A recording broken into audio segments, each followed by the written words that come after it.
What's up, YouTube? Capital G here. Today I want to talk about Alexander Reed's second place Dragonsworn deck. I guess it's more like a variant of Chaos Dragons, but he ran the entire Lightsworn shebang, so you definitely have to consider this Dragonsworn.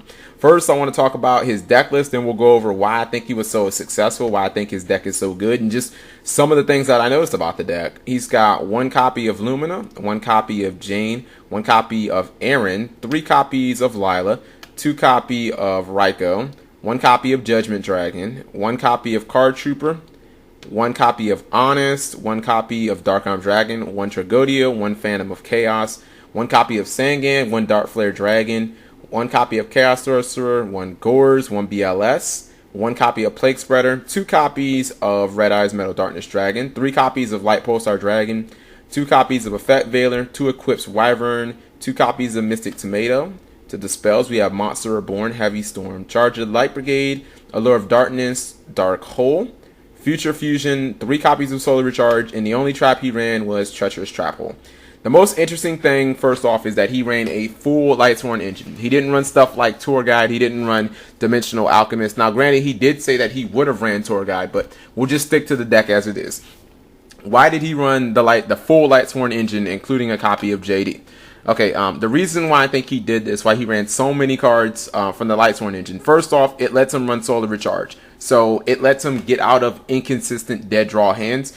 You know, he can get more stuff in the graveyard. He can dig through his deck faster. The second thing is, a lot of this deck is, one of the biggest problems with Chaos Dragon is when people run 3 copies of Red Eyes and 3 copies of Equips Wyvern and stuff like that, you can get really, really cluttered hands where you have to do very bad plays like normal summon Equips Wyvern.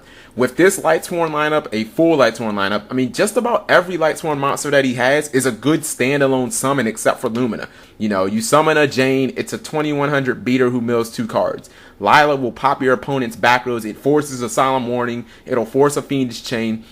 And again, something like Ryko, it kills every single thing that your opponent can put on the field. It's pretty difficult to counter Ryko unless you've got like a Gemini Spark or a Doka or something like that. Aaron can get rid of stuff like Spirit Reaper and Zenmaines and things like that. So I think that this was definitely a solid engine. You know what? You can even consider the Card Trooper part of that. So not only are these all good standalone normal summons and they're all light, which is going to fuel your deck, but it allows you to run stuff like Solar Recharge and Charge, which will mill your deck quicker. It'll get your big dragons into the graveyard. It will fuel your Chaos engine, and it'll just make your deck flow better, so you don't have to worry about having to run 3 of some of the other dragon support cards. Now, another thing that I notice is he runs a lot of what I like to call game-stealing cards. These are cards that are just cards like Judgment Dragon and BLS and Dark Arm, cards that are big as hell and can steal games. Like, you drop them at the most opportune times, and if your opponent doesn't have an answer, you kind of win. I definitely have to put Future Fusion in that category too, and maybe to a lesser extent Chaos Sorcerer. I mean, they're boss monsters, boss cards, and again, they steal games. I've played Chaos Dragons. It was a very poor variant. Obviously, it was only my first test build, but I mean, every single time I opened with Future Fusion, I won the game because I was able to summon Light Pulsar, get Red Eyes, and just go nuts on my opponent, and they generally couldn't counter. Some of his other tech choices I really liked, like Plague Spreader Zombie.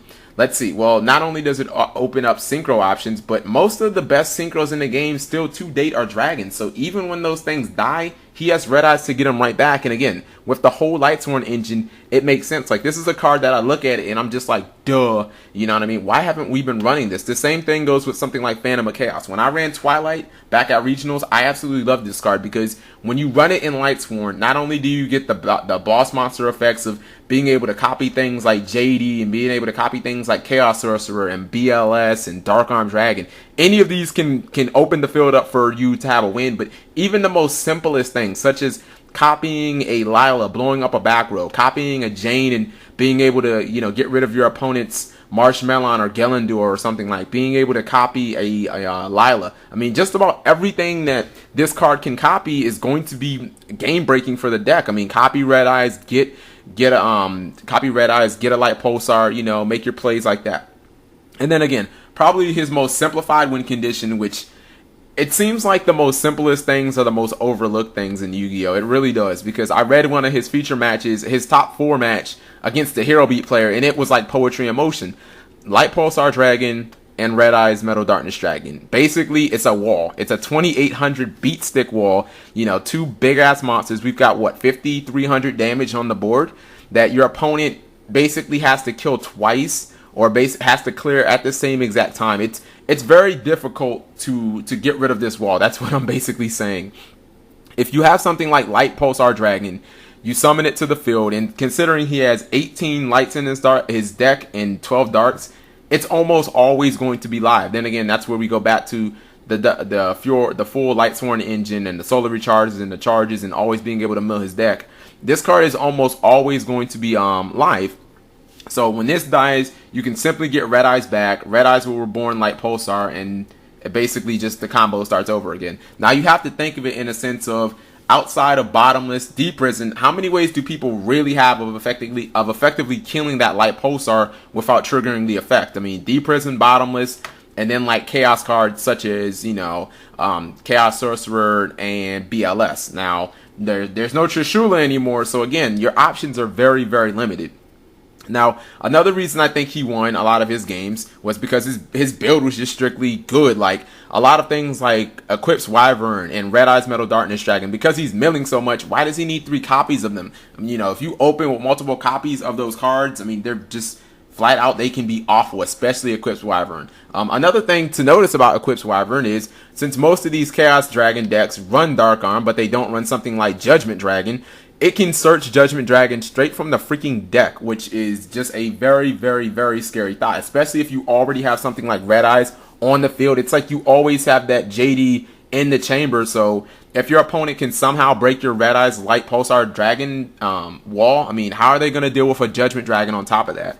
It looks like he obviously built his side deck to handle Dino Rabbit. You know, he said he played 7 of them. Electric Virus is very, very good in this deck because it essentially makes Lagia useless. Like, if they go turn 1 Lagia, you just take their Lagia with this. You contribute it for something like Light Pulsar or Dark Flare Dragon, or you can just remove it and summon it with or you can just remove it and summon Red Eyes Metal Darkness Dragon. Like, there's a lot of different things you can do to just get that motherfucker off the field. So, you know, it kind of forces Doka, but the problem with Doka is he has so many big ass overs with those game stealing cards that I've talked about. You know, JD and BLS and Chaos Sorcerer, Light Pulsar, which can just run over Doka, and then, you know, you're forced to like protect it and whatnot. So I think that Dragonsworn / Chaos Dragons has always been a good deck.